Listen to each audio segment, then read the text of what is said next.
तो देखो, एक और समस्या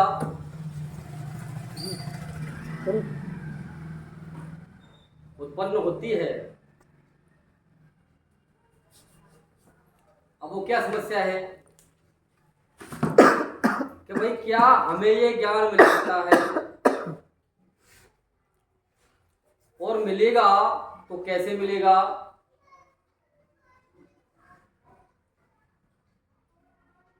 तो बहुत लोग फोन पे डिस्कस करते रहते हैं, साहब आपके पास आने का फायदा क्या होगा, कम से कम हम काबिल तो बन जाएं।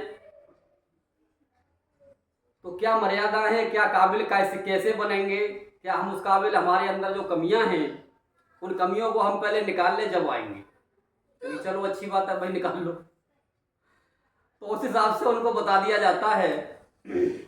लेकिन एक चीज मैं और बताऊं आपको, आप स्वतः ही अपनी कमियां नहीं निकाल सकते। जीवन भर कमियां आप निकालते रहिए, एक को निकालेंगे दूसरी पैदा हो जाएगी, और काल तैयार रहता है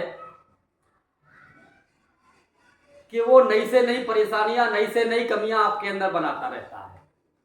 तो आप अपनी कमियां कभी निकाल नहीं सकते। तो वो तो सत्संग में आकर के, और जब हम गुरु के पास आते हैं तो सत्संग सुन के और उनकी कृपा से ही वो कमियां हमारे अंदर से निकल सकती हैं। बाद बाकी स्वयं से कोई अपनी कमियां नहीं निकाल सकता। तो क्या कहा, क्योंकि शरीर तो कमियों का घर है। कि मेरो अब गुण भरो है शरीर बता दो, गुरुजी कैसे पार करोगे। मेरो अब गुण भरो है शरीर बता दो, कैसे पार करोगे। क्यों कि जब हम अपने को देखते हैं तब पता चलता है, और जब हम दूसरे में कमियां देखते हैं तो अपनी कमियां पता ही नहीं चलती। हम कहते हैं मैं सर्वश्रेष्ठ हूं, मेरे अंदर कोई कमी नहीं है, क्योंकि आज तक अपनी कमी हमने देखी ही नहीं। इसीलिए साहब ने कहा था पहले उल्टो, दूसरों की कमियां देखने के बजाय अपनी कमियां देखो। सबसे पहला गुण है, साहब ने क्या कहा, बुरा जो देखना मैं चला देख, बुरा न मिलिया कोई है। जो दिल खोजा मैंने अपना, तो देख मुझसे बुरा न कोई है। तो यानी जब हम अपनी कमियों को उल्ट के अपनी कमियों को देखेंगे तो कमी पता चलेगी, तभी तो दूर करेंगे। लेकिन जब हम अपनी कमी न देख करके औरों में कमियां तलाशते हैं तो अपनी कमी कभी नहीं निकल सकती। तो होता क्या है, यानी नहीं निकालते तो क्या होता है, हम नियति के भरोसे चलते हैं। नियति के भरोसे चलते हैं कि नियति में ऐसा था तो ऐसा हो गया, और ये होगा ही होगा, ये भी हम दावा करते हैं। लेकिन हमारा सतगुरु क्या दावा करता है, ये भी तो तुमने कभी सोचा है, सुना है। मासा घटेन तोला बढ़े, और विधिना लिखा जो लेख, और सांचा सतगुरु में टिके देखे कर्म पे मार तुम एक। वो नियति को भी पलटने की ताकत रखता है, लेकिन क्या करना है आपको, छोटा सा काम करना है बस। जो आप नियति के पीछे भाग रहे हो ना, तो नियति को पलटा जा सकता है, पलट देगा, वो ताकत रखता है। लेकिन क्या काम करना है, आपको उसकी बात माननी है, इतना काम करना है। किसकी, अपने गुरु की बात माननी है। नियति को पलट देगा वो। अगर न मानोगे, आप कह रहे हो पहले नहीं, पहले भी पलटी जाती। जैसे अगर रामायण को लेकर के आप चलेंगे तो अगर अपने गुरु की बात मान लेते महाराज दशरथ कि राम का राज तिलक करना है तो अभी कर दे, नहीं जी, सबरे रिश्तेदारों को बुलाऊंगा, जगह जगह से राजाओं को बुलाऊंगा, राम का राज लगा, ऐसे कैसे कर दूंगा, अरे गुरु आज्ञा है तो अभी कर दे। नहीं मानी तो चला ही न, मनमुखी बने ना, तब ये खेल बिगड़ा। रामायण में बांधी, महाभारत में आ जाओ। महाभारत में सबसे बड़े कौन थे, सबसे करता धरता थे भगवान श्री कृष्ण। भगवान श्री कृष्ण कह रहे हैं भाई रे कम से कम 5 गांव ही दे दो इनको, रुक जाएगा, महाभारत नहीं होगा। जो मानू भाई तुम्हारी नहीं मानता मैं, वैसे तुम भगवान मान रहे हो, गुरु मान रहे हो, सतगुरु मान रहे हो, सब कुछ मान रहे हो, लेकिन तुम्हारी बात नहीं माननी, तो नियति अपना खेल खेलेगी ना। नियति जब खेल खेलती है अपना, लेकिन हम अपने गुरु के कहने पर चलें तो नियति अपना खेल नहीं खेल सकती, वो नियति को पलटने की भी ताकत रखता है। और भी थोड़ा विस्तार में आपको ले चलता हूं मैं। महाभारत खत्म हो गया, भगवान श्री कृष्ण भी चले गए, लेकिन गुरु नहीं जाते महाराज। गुरु तो किसी न किसी रूप में हमेशा रहता है। व्यास जी उस समय भी थे, व्यास जी आज भी हैं, इसीलिए जो भी गद्दी पर बैठता है उसको व्यास गद्दी कहा जाता है। अगर वो सत्य हो तो परमात्मा पहले भी बोलता था, आज भी बोलता है, आगे भी बोलेगा, लेकिन होना चाहिए उस पॉइंट का, कौन से का, त्राहि त्राहि गुरु कबीर शरणम, यानी शरणागत होना चाहिए परमात्मा के। त्राहि त्राहि गुरु कबीर शरणम, मैं कछु जानत नाहु हो, आप आए सत्संग करो गुरु, बैठ जिया के माए हो। आज भी होता है, आगे भी होगा। तो बात उस समय की है, भगवान श्री कृष्ण भी चले गए महाराज, और पांडवों में उनके नाती पोतों का नंबर आ गया। यहां तक है कि परीक्षित भी चला गया। परीक्षित के बाद में जो जन्मेजय आया, लेकिन वेद व्यास उस समय भी थे। तो एक दिन बच्चे में चंचलता होती है ना ज्यादा, बच्चे में जवान खून होता है ना, नया खून होता है, तो चंचलता बहुत होती है। तो व्यास जी के पास में आया, कई बार यहाँ भी चंचलता बहुत हो जाती है बच्चों में, तो कहे गुरु जी ऐसा नहीं कर सकते, ऐसा नहीं कर सकते, ऐसा नहीं कर सकते, क्या बात के गुरु, हम ना गुरु होते भैया, गुरु तो वही है, हम कहाँ गुरु, जिसको तुम गुरु समझते हो वो गुरु नहीं है, क्योंकि तुम शरीर को गुरु समझते हो, इसलिए जिसको तुम गुरु समझ रहे हो वो गुरु नहीं है भाई। गुरु तो कोई और ही है, उसको जानो। तो अब जन्मेजय आता है वेद व्यास जी के पास में, कहता है कि गुरु जी थोड़े समय पहले बोले कि मैं नहीं था, महाभारत हो कैसे गया? भगवान श्री कृष्ण भी थे, आप भी थे, कृपाचार्य भी थे, द्रोणाचार्य भी थे, यानी ऐसे ऐसे योद्धा थे जिनको इच्छा मृत्यु का वरदान प्राप्त था। कर्ण जैसे, कर्ण भी था, भीष्म पितामह। तो बोले महाभारत कैसे हो गया, सारी दुनिया का नाश करवा दिया तुम लोगों ने। बोले मैं होता तो नहीं होने देता। तो क्यों हो गया वो मैंने बताया, तो पहले बता चुका हूं कि उन्होंने जो है अपने इष्ट की, अपने गुरु की, अपने सतगुरु की बात नहीं मानी, इसलिए हुआ। तो बोले भाई जब कोई नहीं मानता तो नियति अपना कार्य करती है, जब शिष्य गुरु की नहीं मानता तो नियति अपना कार्य करती है, और अगर वो उनके कहने पर चलता है, उनकी मानता है, तो नियति अपना कार्य बदल देती है। पहले भी था, आज भी है, आगे भी रहेगा।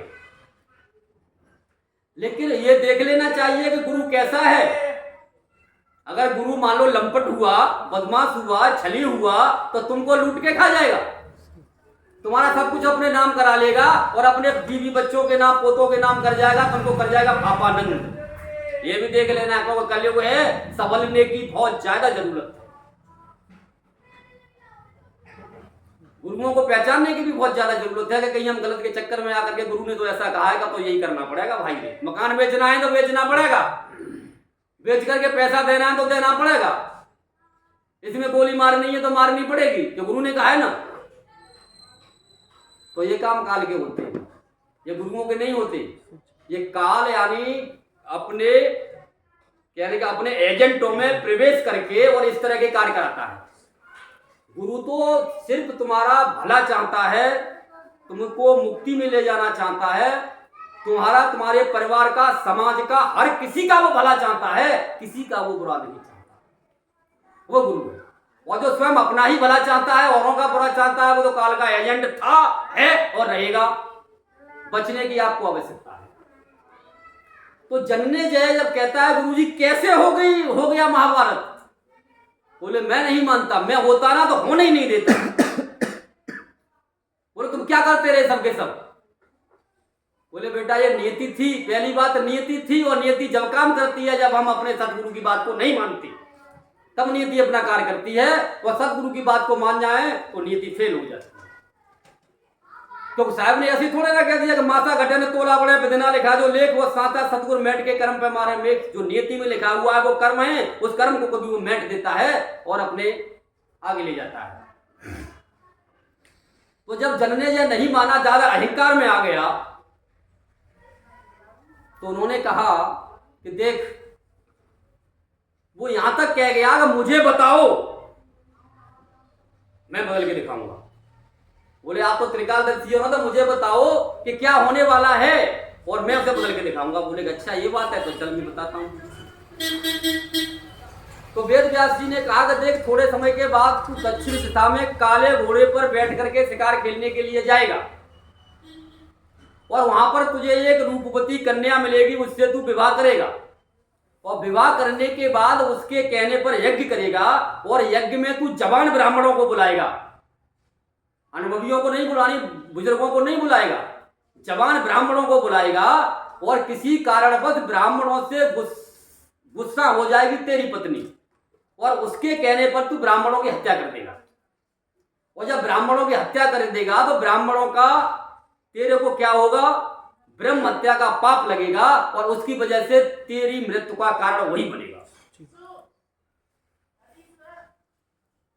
वो बोला ये कौन सी बड़ी बात है, मैं काले घोड़े पे ही न बैठूं। आने उसने कह दिया मेरे महल में कोई काला घोड़ा होना ही नहीं चाहिए। और फिर उसने कहा कि यार कहीं ऐसा न हो कि मैं घोड़े पर ही नहीं बैठूंगा। घोड़े पर बैठना भी छोड़ दिया उसने। देखो कैसे नियति बदली जा सकती। लेकिन जब वो समय आया तो उसे किसी कारणवश किसी दूसरे शहर में जाना था, और जब अस्तबल में पहुंचा तो वहां घोड़ा ही नहीं, सिर्फ काला ही घोड़ा था, और कोई घोड़ा ही नहीं मिला, और जाना इमरजेंसी में था। मजबूरन काले घोड़े पर बैठा। ऐसे नीति काम करती है, मजबूरन काले घोड़े पर बैठा। अब जा तो रहा था पूर्व दिशा में, लेकिन पूर्व दिशा में न जा करके घोड़ा बिदक गया और वो दक्षिण दिशा में ले गया। तो नियति थी। अम्मा ले जा करके जैसे ही वो पहुंचा वहां जंगल में एक तालाब के किनारे, तो उसने देखा कि एक बहुत ही रूपवती कन्या मां अकेली बैठी हुई है। उसमें मोहित हो गया और बोला मेरे घर चल। घर ले आया उसको, घर ले आया। थोड़े दिन के बाद बोला मैं ब्याह तो इससे करूंगा ही नहीं, लेकिन नियति थी उसके मोह पास में ऐसा फंसा कि उसको शादी करनी पड़ी। और शादी करने के बाद जब यज्ञ हुआ, और यज्ञ में अब शादी के बाद तो होता है ना पत्नी की बात माननी है भाई, तो पत्नी गुरु हो जाती है। तो इसीलिए हमारे कुछ महानुभाव तो ऐसे बोले हम शादी नहीं करेंगे भाई, तो गुरु हमारी बनेगी कहां से, एक ही गुरु रखेंगे हमको। चलो अच्छी बात है। तो अब हुआ क्या कि मान लो पत्नी की बात मान करके यज्ञ कराया, यज्ञ में जवान ब्राह्मणों को बुलाया गया, तो उसके कुछ कौतिक देख करके जो ब्राह्मण थे जवान, एक उम्र का सरूर होता है, उसकी मानी हरकत को देख करके उनको हंसी आ गई। रानी की हरकत को देख करके हंसी आ गई, और रानी को बेइज्जती मालूम पड़ी अपनी, मेरी बेइज्जती कर दी ब्राह्मणों ने। बोले ब्राह्मणों का सिर कलम कर दिया जाए। रानी का ऑर्डर ही राजा का ऑर्डर है। हो गया तो ब्रह्मत्या लग गई। ब्रह्मत्या के बाद ही मान लो थोड़े दिन के बाद राजा को कोढ़ हो गया।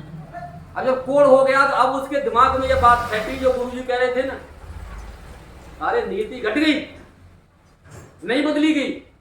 बोले अब तो मुझे गुरु जी के पास ही जाना पड़ेगा, वही कुछ कर सकते हैं, बाद बाकी अब कुछ नहीं हो सकता। क्योंकि मैंने अहंकार में इतना बड़ा बोल बोला कि मैं कुछ भी कर सकता हूं, लेकिन मैं नहीं बदल पाया उसको। लेकिन अब इसका जो आगे का जो कहानी है, आगे का जो मान लो खेल है, जो आगे जो कुछ मैं ठीक हो सकूं, अपना जीवन का निर्वाह कर सकूं, तो गुरु जी के पास ही जा सकता हूं, और तो कोई साधन है नहीं। जब गुरु जी के पास में पहुंचा, वेद व्यास जी के पास में, बोले हाँ बेटा क्या हाल है, बदल की नियति। गुरु जी के पैरों में पड़ गया, गुरु जी मैं बहुत शर्मिंदा हूं, अब तुम मुझे बचाने का कोई उपाय बताओ। बोले बता तो दूंगा, एक ही उपाय है, बस एक ही उपाय है। क्योंकि गुरु के पास सारे उपाय होते हैं। काल के पास मारने का उपाय है, तो गुरु के पास बचाने का उपाय है। जब तो वो कहता है मैं देखता हूं कैसे मारेगा, कितनी ताकत है उसमें, लेकिन गुरु के कहने पर चलोगे तो। और गुरु भी होना चाहिए सच्चा।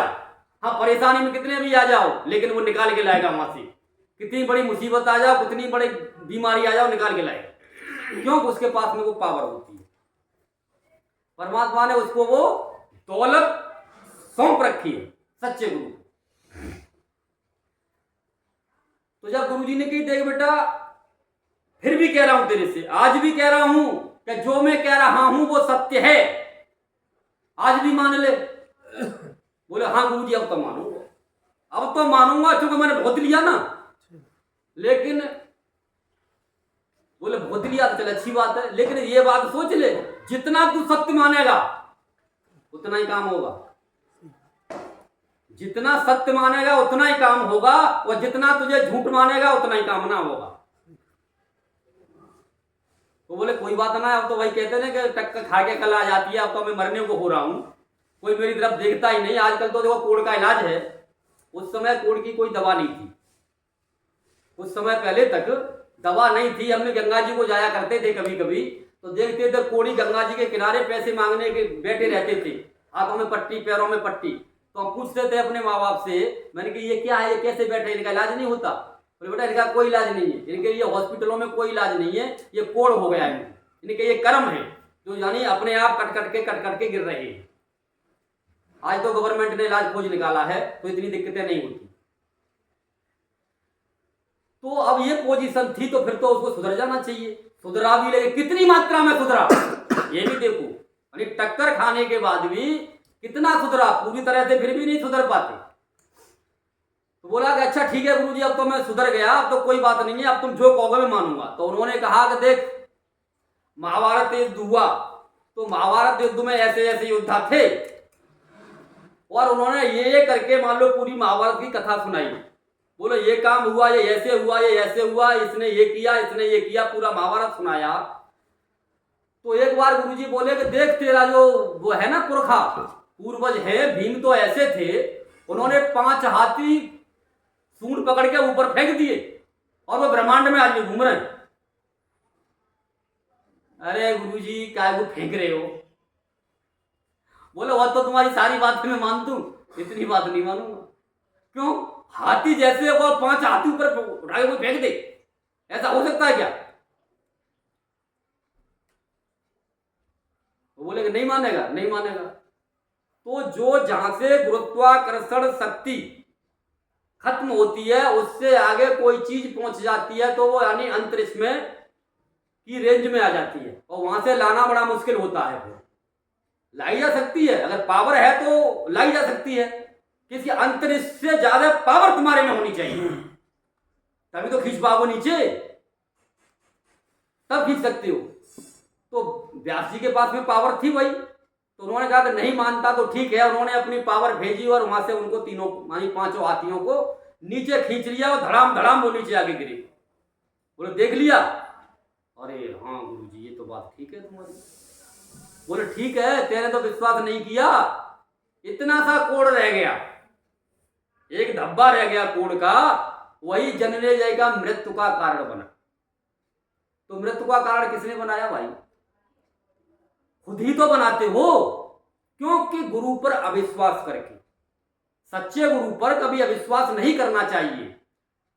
वहां विवेक लगाने की आवश्यकता नहीं होती, वहां बुद्धि लगाने की आवश्यकता नहीं होती, क्योंकि विवेक बुद्धि से ऊपर की बातें हैं। सदगुरु के ज्ञान की विवेक बुद्धि से ऊपर की बातें हैं। और माँ आप बुद्धि लगा करके ऐसे क्यों कह दिया, ऐसे कैसे कर दिया, तो ये काल के ज्ञान में चलता है। माँ देखा जाता है कि जो नकली होता है ना, नकली सोने को खूब चमकाया जाता है और ऐसे रखा जाता है उसको कि इस पर बड़ी चमक आ जाए, चमक पर चमक आ जाए कि असली सोने की तरह से लगे। तो नकली ज्ञान को इसी तरह से बड़े उसमें रखा जाता है महाराज, खूब चमकाया जाता है, खूब चमकाया जाता है, मेरा ऐसा ज्ञान है, मेरा ऐसा ज्ञान है, मेरा ऐसा ज्ञान है। लेकिन सोना तो जहां पड़ा है वहां भी सोना ही है। तिजोरी में रखा है तो सोना है, जमीन पर पड़ा है तो सोना है। लेकिन सोना मिलता किसको है? अरे जो सोने की परख करे जोहरी, हीरे की परख करे जोहरी, और क्या करेंगे कपड़े वाले, क्या करेंगे कपड़े वाले। जो यानी कपड़ों को देख रहे हैं कि ये ऐसे कपड़े पहनता है, या इसका ऐसा शरीर है, या इसकी ऐसी जाति है, जो इसमें फंसे हुए हैं, तो वो तो कपड़े के व्यापारी हैं, चाम के व्यापारी हैं। वो यानी उस हीरे को नहीं खरीद सकते। जो हीरे का व्यापारी है, जिसको सोने की परख है, तो हीरा चाहे कीचड़ में भी पड़ा हो वहां से भी पारखी उठा लेता है और वो अपना काम कर लेता है। तो देखो, मेरा कहना सिर्फ यही था कि सच्चे गुरु पर अगर आप आस्था बना के रखेंगे तो ये लोक भी सुखी रहेगा और आपका परलोक भी सुधर जाएगा। सुधरने का मतलब है कि आप अपने मुक्ति धाम में अवश्य पहुंचेंगे ही पहुंचेंगे, क्योंकि उसके पास में आपको बनाने की भी कला है, बनाने की भी कला है। लेकिन बनाने की कला कब है?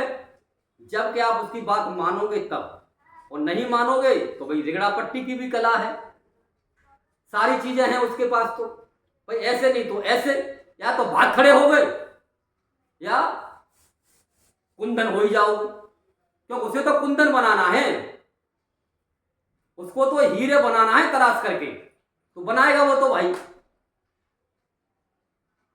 तो क्या कहा कि मेरो अवगुण भड़ोए शरीर, गुरुजी कैसे पार करोगे?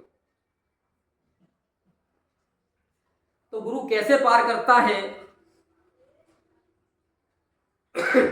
अवगुण मुझ में अनंत हैं, समर्पण चाहिए। कैसे? अरे अवगुण मुझ में अनंत हैं और तुम सदगुण की खान, और शरण पड़े की लाज राखी, और लाज राखियो मेरे गुरुदेव भगवान, भगवान देखो शरण पड़े की लाज राखियो। क्योंकि शरण में जो आ जाता है उसकी लाज रखनी ही रखनी पड़ती है। और एक बात मैं और बता दूं महाराज, जो शरण पड़े की लाज नहीं रखता उसके पास में सत्य ज्ञान रुक ही नहीं सकता, रुक ही नहीं सकता। तो इसीलिए सत्संग में ये कहा जाता है कि भैया रे, जो मर्जी कैसा भी हो, किसी जाति से हो, किसी पांति से हो, कितने भी बुरे कर्म हो, कैसा भी हो, सब कोई आ सकता है, बच्चा बूढ़ा जवान सब कोई आ सकता है। क्यों? उसकी दृष्टि ऐसी नहीं होती सतगुरु की, सच्चे गुरु की जो पहुंचा हुआ है वहां तक, उसकी दृष्टि संसार वालों पर नहीं होती, संसार में नहीं होती, उसकी दृष्टि अलग ही होती है। क्योंकि वो आपके शरीर को न देख करके उसका फोकस होता है कि इसकी आत्मा जो इसमें बिलख रही है, इसमें जो फंसी हुई है, इसको मैं किस तरह से निकाल करके वहां ले जाऊं, उसकी दृष्टि मां होती है। अब उसके लिए वो बच्चे की तरह से कभी झड़क भी देता है, कभी प्यार भी करता है कि वो माँ जो है बच्चे को झड़कती भी है, फिर जब रोने लग जाएगा तो लेकिन चाकू नहीं देगी, क्योंकि पता है कि चाकू से तो ये हाथ काट देगी। हाँ, बाद में दूध दे देगी, हलवा पूरी खिला देगी, और भी जो चाहिए सो दे देगी, पर लेकिन तुमको चाकू दे दे, चाकू नहीं। क्योंकि उसे पता है कि ये नुकसान अपना ही करेगा। तो जिसके लिए तुम जिद कर रहे हो वो तो मैं ना दूंगा, कितनी भी करो। तो क्या बताया साहब ने, एक लोहा पूजा मेरे सेवत, एक घर अधिक पड़ो, देखी एक घर अधिक पड़ो, सो दुविधा पारस नहीं राखे, कंचन करत खरो, देखे कंचन करत खरो। यानी जब आप समर्पण कर देते हो और गुरु के सानिध्य में आते हो तो वो ये नहीं देखता पारस किसको कहा गया। जिस तरह से पारस पत्थर, मेरे हिसाब से तो ये कल्पना है या नहीं हमको नहीं पता, लेकिन हाँ पारस गुरु जरूर होता है ये हमको पता है और 100% पता है। अगर उसमें और भी कोई परसेंट लगाओ तो वो भी लगा लो, लेकिन नीचे नहीं है, वो पारस जरूर है। तो जिस तरह से मान लो पारस लोहे के पास में कैसा भी लोहा हो, चाहे उससे डेली आप बकरा मुर्गे को काटो और चाहे मान लो सालिक राम बना करके उनकी रोज पूजा करो, लेकिन पारस पत्थर के पास में आएगा तो पारस पत्थर ये नहीं देखता कि भाई ये मान लो मुर्गी और बकरा काट के आया है या मान लो ये पूजा करवा के आया है। उसका गुण है क्या करना, पारस बनाना, सोना बनाना। पारस का काम है सोना बनाना, लोहे का सोना बनाना। लेकिन गुरु का काम क्या है, गुरु का काम यह होता है, पूर्ण गुरु का, वो यानी पारस से पारस ही बनाता है।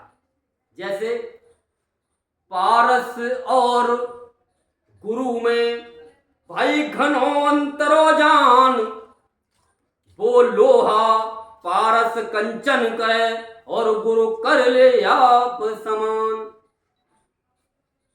यानी वो पारस तो हो सकता है कहीं हो भी तो, यानी लोहे को सोना बना सकता है, लेकिन गुरु क्या करता है, गुरु पारस से पारस ही बनाता है, वो अपने जैसा बना लेता है।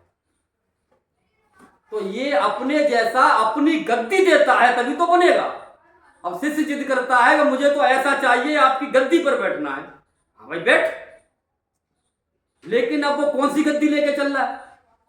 अब ये तो देखो ना कौन सी गद्दी की बात कर रहा है, गगन मंडल गद्दी जहां और पार ब्रह्म स्थान, और शून्य शिखर के महल में देखे हंस कर तू विश्राम। बोले जहां मैं बैठा हूं तू भी बैठ जा। ये करता है वो।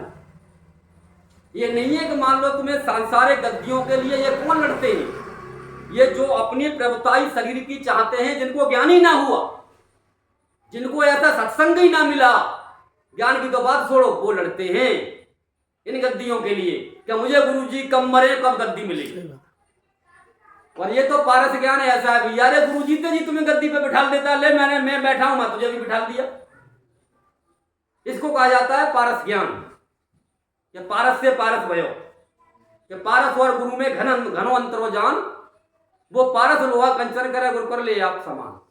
और ये भजन की टेक्निकल है, टेक्निकल का मतलब एक भेद है। जब आप मान लो उस काबिल बन जाओगे तब वो भेद आपकी समझ में अनुभव में आ जाता है। कौन सा भेद है, गुरु को कीजिए दंडवत। दंडवत का मतलब क्या है, जैसे हम गुरु को दंडवत करते हैं लौकिक में तो लंबलेट हो जाते हैं पूरी तरह से, मान लो ये अपने साष्टांग प्रणाम जो कहा जाता है, यानी सारे अंग हमारे पृथ्वी पर लगते हैं और तब हम गुरु को प्रणाम करते हैं, इसको दंडवत कहा गया। तो गुरु को कीजिए दंडवत। अब वो सिखाता है दंडवत होती कैसे है, एकदम सीधा कैसे बनोगे, ना इधर जाना ना इधर जाना, एकदम सीधा चलना है, यानी गुरु आज्ञा में सीधा चलना है, माया के चक्कर में कहीं भटकना नहीं है। तो माया और मन का ऐसा मेल है, कहीं न कहीं ये अपना सिकंजा कसती है। तो गुरु को कीजिए दंडवत, पहले तो दंडवत करना सीख लो, सीधे चलना सीख लो, और कोट कोट प्रणाम। जब सीधे हो जाओगे तो ऑटोमेटिकली आपको गुरु मिलेगा। कहां मिलेगा, जिस गुरु की मैं बात कर रहा हूं, गुरु हमारा गगन में, गगन में ये शरीर नहीं है लेकिन गुरु है। वो कैसा गुरु है, कौन सा गुरु है, तो वो मिलेगा वहां पर, लेकिन सीधे नहीं होगे तो कहां से मिलेगा? सीधों को मिलता है। सीधो कहते निर्मल मन जो, निर्मल मन जो सो मोहि पावा, और मोहि कपट छल छिद्र न भावा। यानी मुझे कौन मिल सकता है? जो निर्मल मन से होता है। निर्मल मन का मतलब है सतगुरु से सच्चे रहो, संतों में सद्भाव, और दुनिया में ऐसे रहो जैसे जिसका भाव।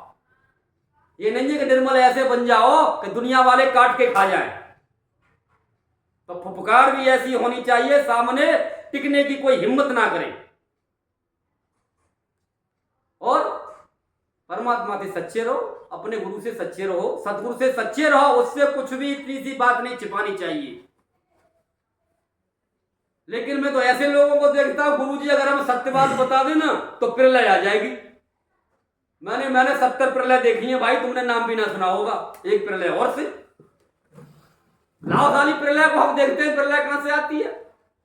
क्यों? कि वहां पहुंचने के लिए 70 प्रलय मार्ग माही तब पावे दीदारा है।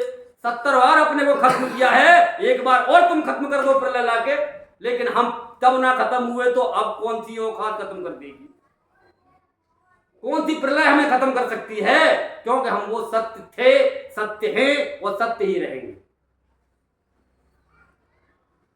तो देखो, सच्चे को, सांच को कहीं आंच नहीं होती। क्यों? तो सतगुरु से हमें हमेशा सच्चा रहना चाहिए, और दुनिया में ऐसे रहो जैसे जिसका भाव। तो संसार वाले में, दुनिया में आप जाकर के किसी के सामने अपना ज्ञान पेलोगे तो क्या होगा? अरे पागल हो गया, जरूर किसी पागल के पास पहुंच गया, जरूर किसी महात्मा के पास पहुंच गया, किसी बाबा के पास पहुंच गया, किसी सत्संगी के पास पहुंच गया। तो इसलिए आज यह पागल की बातें कर रहा है। तो दुनिया में ऐसे रहो जैसे जिसका भाव।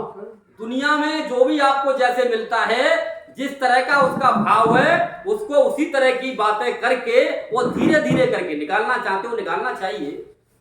धीरे धीरे करके उसको ऊपर ला उठा के, धीरे धीरे करके। और एक साथ तुमने डंक मार दिया ना तो क्या होगा? काने को काना कहोगे, और कानो जाए वो रूठ, और सहज सहज पूछ ले बेटा कैसे गई तेरी फूट। तो संसार वालों को कैसे निकालना है? तो आप अपना ज्ञान पेल के नहीं निकाल सकते। उनकी स्टेज पर कीचड़ में उतर के, हमें भी कीचड़ में उतरना पड़ता है महाराज। कभी गद्दी पर बैठते हैं, कभी कीचड़ में उतरते हैं, कभी क्या होता है। कभी तो कहते हैं संत हर हालत में मस्त रहता है। फकीर का मतलब क्या है? फकीर का मतलब जो सारी फिक्र को खा गया, सारी फिक्र को खा गया, वो फकीर है। इसे कोई फिक्र नहीं, मान सम्मान की भी फिक्र नहीं, गाली खाने की भी फिक्र नहीं। लोग कहता है कि जूता लगाऊंगा, लगा ले भैया रे, उसकी भी फिक्र नहीं, जो मर्जी कर ले, क्योंकि उसको पता है क्या मैं हूं क्या। तो उस पर तो वो दया करता है महाराज, उस पर भी दया करता है कि इस अज्ञान को ये नहीं पता कि किससे क्या कह रहा है। तो ये तो दया के पात्र है, गुस्सा के पात्र नहीं है। लेकिन संतों को तो पता होता है मैं क्या हूं।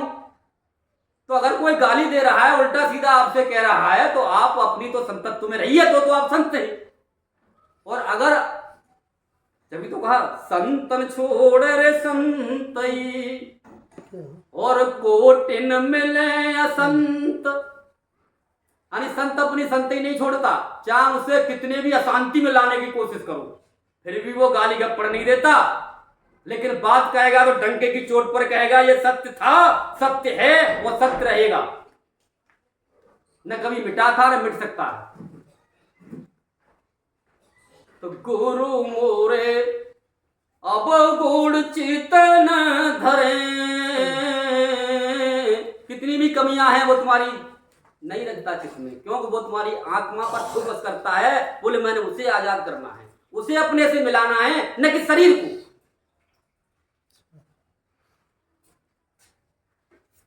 तो गुरु मोरे अब गुड़ चितन धरे, समुदर्शी है मेरे गुरु को रे नामा, मेरे गुरु को रे नामा।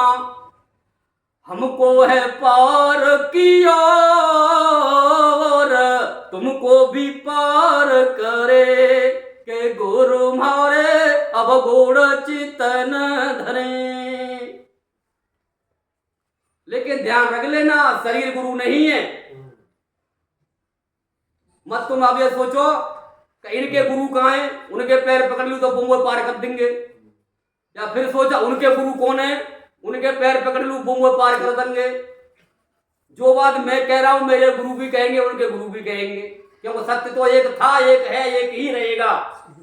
अब चाहे यहां बन लो, चाहे मेरे गुरु के पास जाके बन लो, चाहे सतगुरु के पास बन लो, बात एक ही है। बनना तो पड़ेगा, बदलना तो पड़ेगा, कहीं भी भाग लो। तो गुरु मोरे अब गोड़ चितन धरे, समदर्शी है मेरे गुरु कोरे नामा, हमको रे पार की ओर, तुमको भी पार करे। तो और साहब ने क्या बताया, अभी साहब ने बताया कि जिस तरह से मान लो लोहे में कोई फर्क नहीं समझता वो कैसा लोहा है, इसी तरह से एक नदिया एक नाला कहावत, एक नदिया एक नार कहावत, मेलो रे नीर भरो देखी, मेलो रे नीर भरो, जब मिले दो एक भरन भाई, सुरसर नाम पढ़ो देखी, गंगा है नाम पढ़ो। जिस तरह से एक बूंद इतनी गंदी है आपके बाथरूम से निकली, ठीक है, बाथरूम से निकलते निकलते निकलते निकलते नदी नालियों में जाते जाते गंगा जी में मिल गई। अब आप उसमें से उठाओगे गंगा जल तो क्या कहोगे, गंगा जल ही है ना। अब आप ये तो नहीं कह सकते कि ये तो मेरे बाथरूम की बूंद है, ये है भृंगी, वही था वही है वही रहेगा। और आप कहे तो ऐसा नहीं है, तो भृंगी ज्ञान ही नहीं है तुम्हारे पास में। अगर ऐसा नहीं है तो भृंगी ज्ञान ही नहीं है। जीते जी भृंगी ज्ञान ये करता था, करता है, आगे भी करेगा।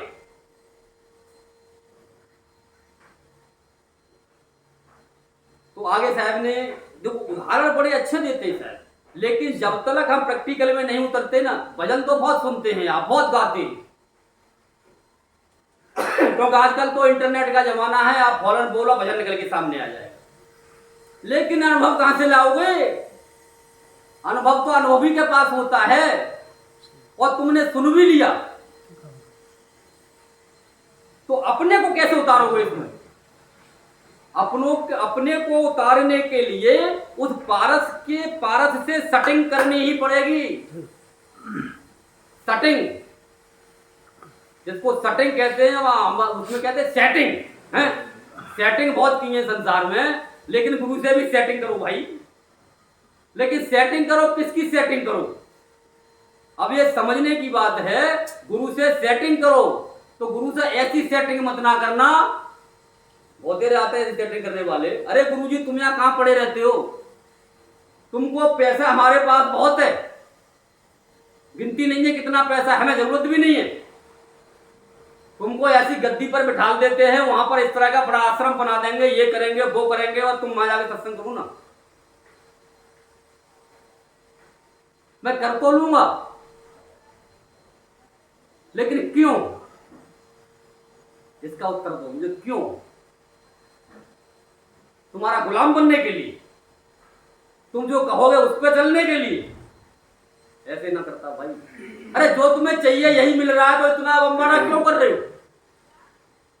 लेकिन लोग बम्बाड़ा इसलिए करते हैं, गुरुजी को आश्रम दे दूं, गुरुजी को पैसे का लालच दे दूं तो गुरुजी मुझे वो चीज बता देंगे। तो भाई वो, लेकिन उसको वो ऐसे बताने का विषय होता तो अपने सारे बच्चों को, सारे रिश्तेदारों को, सबको बता जाते ना गुरुजी, सबको पार कर जाते, मेरे सबको पार कर जाते। और पैसे से खरीदी जाती तो आजकल मान लो अंबानी जैसे और अडानी जैसे जो एयरपोर्ट खरीद लेते, ट्रेन खरीद लेते हैं, तो गुरुओं को भी खरीद लेते। तुम क्या मान लो उसको वो दिखाते हो ये लालच पैसे का। भाई इससे वो दिखा भी दोगे तो क्या होगा, दिखा भी दोगे तो क्या होगा, मिलेगा नहीं। देने के बाद भी, बर्बाद होने के बाद भी, सब कुछ देने के बाद भी धर्मदास की तरह से फिर भी चरणों में रगड़ना पड़ेगा। वो चरणों में रगड़ने के लिए शरीर को नहीं कह रहा मैं कि मैं तो नाक रगड़ता हूं, ये नहीं, शरीर की तो कोई वैल्यू नहीं है। शरीर की इतनी वैल्यू है कि बस गुरु से मिला देता है, भजन पे बिठा देता है। बाद बाकी कौन भजन करता है, कौन रिगड़ा जाता है, कौन रिगड़ता है, वो देखना पड़ेगा, वो अंदर अनुभव में लाना पड़ेगा, देखना पड़ेगा क्या है, तब वो बात बनती है। इतना सरल नहीं है, बहुत सरल है, बहुत सरल। मैंने इसलिए कह दिया कि 2 पैसे खर्च नहीं करने, न कोई जाति है, न पाती है, न कोई उम्र है, इसीलिए बहुत सरल है। और कठिन इसलिए है कि भाई ये करेंगे कैसे। कठिन इसलिए है क्यों कि जो हम चाहते हैं अपना, उसको हम छोड़ नहीं पाते, लेकिन अपना वो है नहीं, इसलिए कठिन लगता है। और छोड़ना कैसे है, ये नहीं होता छोड़ने के लिए अच्छा गुरुजी ठीक है मैं यानी तुम्हारी सेवा में आ जाता हूं, बहुत फोन आते, हम तो तुम्हारे यहाँ रहेंगे। रे मान के मैं खुद काम करता हूं भाई, ड्यूटी करता हूं, मेरे यहाँ तुझे रोटी कौन खिलाएगा, मेरे यहाँ आके रहेगा तू, मैं बहुत देर आश्रम में चला जा। तो समर्पण इसको कहते हैं। अच्छा गुरुजी बताओ क्या दे दे, तुम मुंह खोलो हम कोई दे देंगे, तो पैसा भरा हुआ है ना। तो आखिरकार अब गुरु मांगता है, क्या मांगता है, तन मन धन दे दे। तो गुरु तो ऐसा चाहिए कुछ नहीं ले। बीमारी तो देखो पहले, अगर गुरु तुम्हारे धन को हड़प कर ले लेता है तो वो गुरु नहीं है। कि गुरु तो ऐसा चाहिए कुछ नहीं ले, वो शिष्य ऐसा चाहिए सब कुछ दे दे। और तुम कह रहे हो मैंने दे दिया, तो क्या दे दिया। अरे धर्मदास भी सब कुछ नहीं दे पाए, कितना देने के बाद में 56 करोड़ देने के बाद भी बीवी बच्चे कहां रह रहे थे, बहुत दौलत थी उन पर, फिर भी नहीं दे पाए, तभी तो रिगड़ा गया फिर। और तुम भी मान लो थोड़ा सा पैसा 2-4 लाख या 50 लाख ला करके दो भी दोगे, फिर भी तुम्हारे पास रह जाएगा। लेकिन मुझे चाहिए सर्वस्व, हिम्मत है देने की तो दो, एक पल में लो। सर्वस्व चाहिए, क्या चाहिए, तन भी चाहिए, मन भी चाहिए और धन भी चाहिए, सर्वस्व तीनों। तन दे दिया तो तन से कोई भी गलत कार्य नहीं कर सकते, कुछ भी नहीं कर सकते। जो गुरु करता है वही करोगे, गुरु का काम है भजन करना, मेहनत करना, भजन करना, मेहनत करना, और कुछ नहीं। मन दे दिया तो कहीं फंस नहीं सकते, कोई सवाल नहीं कर सकते। सवाल कौन करता है, प्रश्न कौन पूछता है, भागता कौन है, भागे कौन ले जाता है हमें इधर से उधर, मन ही तो ले जाता है। मन दे दिया तो मामला खत्म। धन दे दिया तो जो भी धन है आपके पास में आपका है ही नहीं, आपका है ही नहीं।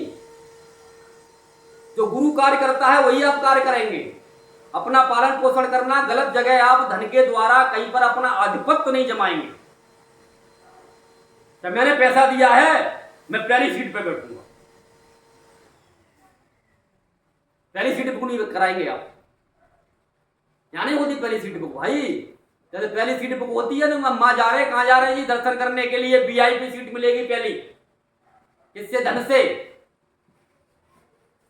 लेकिन यहां वीआईपी सीट मिलेगी, पूरा धन चाहिए, बिल्कुल नंगा कर देता है, बिल्कुल नंगा। तो खुद वो नंगा होता है इसलिए तो नंगा कर देता है। तो यानी कहने का मतलब है कि ये भी खेल कैसे खेला जाता है, कैसे होता है, वो गुरु ही बताता है। क्या इसी को भेद कहते हैं, इसी को भेद कहते हैं, इसी को टेक्निकल कहते हैं, इसी को वो यानी करके बताता है कि देख कैसे किया जाता है। कैसे बताता है? अपने प्राण दान जो करें। प्राणों को दान कैसे किया जाता है? सबसे बहुमूल्य क्या है? प्राण है हमारे पास में, और वो प्राणों को दान कैसे किया जाता है वो ये कला बताता है, ये यानी भजन बताता है, यानी टेक्निकल बताता है, भेद बताता है। इसमें न कोई मंत्र है न कोई जाप है। अपने प्राण दान जोरे करहीं, और जो जिसकी समझ में ये प्रैक्टिकल आ गया, तन मन धन सब अर्पण करें, तब उसका अर्पण हो जाता है। और जिसकी समझ में नहीं आया तो सर्वस्व अपना लुटा दे, पूरा जीवन उसको नहीं मिल सकता। स्टाम्प पेपर पर लिख के ले लो। क्योंकि जानने की और जनाने की जो कला थी, वो विद्या थी, वो पहले भी वही थी, आज भी वही है, आगे भी वही रहेगी। तो गुरु मोरे अब बोड़ चितन धरें, सामदर्शी है मेरे गुरु को रे नाम, हमको भी पार किया और तुमको भी पार करे। एक जीव एक ब्रह्म कहावत, ये तो बीमारी थी। गुरुजी परमात्मा ना जना रहे तो आत्मा जना दो, आत्मा ना जना रहे तो जीव ही जना दो। एक जीव एक ब्रह्म कहावत, सूर श्याम झगड़ो देखी, सूर श्याम झगड़ो, अब की गुरु ने मोहि पार किया है, मैंने जन्म पे जन्म धरो, मैंने जन्म पे जन्म धरो। यानी एक जीव एक ब्रह्म कहावत, यानी अगर मैं कह दूं वो सत्य है, ये कहूं क्या? आदि शंकराचार्य ने भी शोध करके ये कहा अपने प्रैक्टिकल के द्वारा। जो सनातन धर्म के धुरंधर हुए हैं थोड़े दिन पहले, उन्होंने क्या कहा? जीव ही ब्रह्म है, जीव ही ब्रह्म है। अब तुम ब्रह्म कोई और समझ रहे हो, आत्मा कोई और समझ रहे हो, परमात्मा कोई और समझ रहे हो।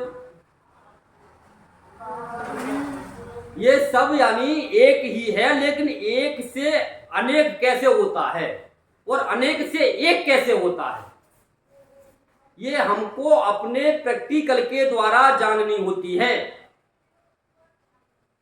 ये नहीं होता कि ना चलो परमात्मा बाद में जना दियो, आज आत्मा जना दो, चलो आत्मा ना जना रहे तो अच्छा आज जीव तो जनाई दो। अच्छा कछना तो अलग है भाई, क्योंकि हमने तो साकी शब्द सुन रखे हैं सिर को भी। भाई ये सब यानी एक ही थैली के चट्टे बट्टे हैं,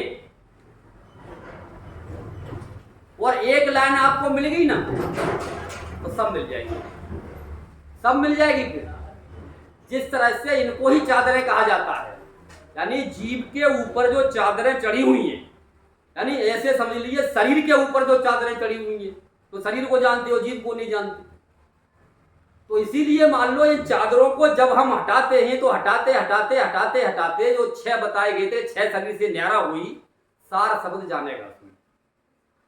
तब आपकी ये समझ में आएगा कि ये कैसे जीव था, कहां पर इसकी जीव की स्थिति थी, कहां पर इसकी आत्मा की स्थिति बनी, और कहां पर इसकी परमात्मा की स्थिति बनी, और कहां पर ये निनामा पद में जाकर के बैठ गया। 4 भेद बताए, हर जगह से 4 ही आएंगे। जिस तरह से कहा ना, अलख लखूं अलखा लखूं और लखूं निरंजन तो है, और मैं कबीर सब को लखूं और मोकू लखे न कोई है, मोई लखे भैया सो जना जोर पूरे गुरु को होई है। यानी चौथे भेद तक वही पहुंच सकता है जो यानी पूर्ण गुरु का शिष्य है। और पूर्ण गुरु का शिष्य का मतलब ये है जो सतगुरु भेदी है, वही पूर्ण गुरु का शिष्य होता है, वही पूर्ण गुरु होता है। और अगर कोई यूं कहता है कि मान लो कि मैं सतगुरु का ज्ञान नहीं जानता, सतगुरु को नहीं जानता और मैं पूर्ण गुरु हूं तो धोखे में मत रहना। सतगुरु का ज्ञान कराने वाला ही पूर्ण गुरु था, है और रहेगा। और जो शरीर के बंधनों के जो ज्ञान फंसाता है, इनमें फंसाता है, तुम्हारा दुनिया फंस रही है। ये तो साहब ने साफ कह दिया कि क्या है, काल के एजेंट है, सीधी सी बात है। तो बस यही देखो ज्ञान है। अब आपको चलना कैसे है, कैसे चलना है, तो मान लो सत्संग सुन करके अपने विवेक को आगे रख करके निर्णय आपको स्वयं करना है। मैंने तो कर दिया, मेरा तो काम ही है निर्णय करना, मैंने तो कर दिया, लेकिन अब निर्णय आपको करना है।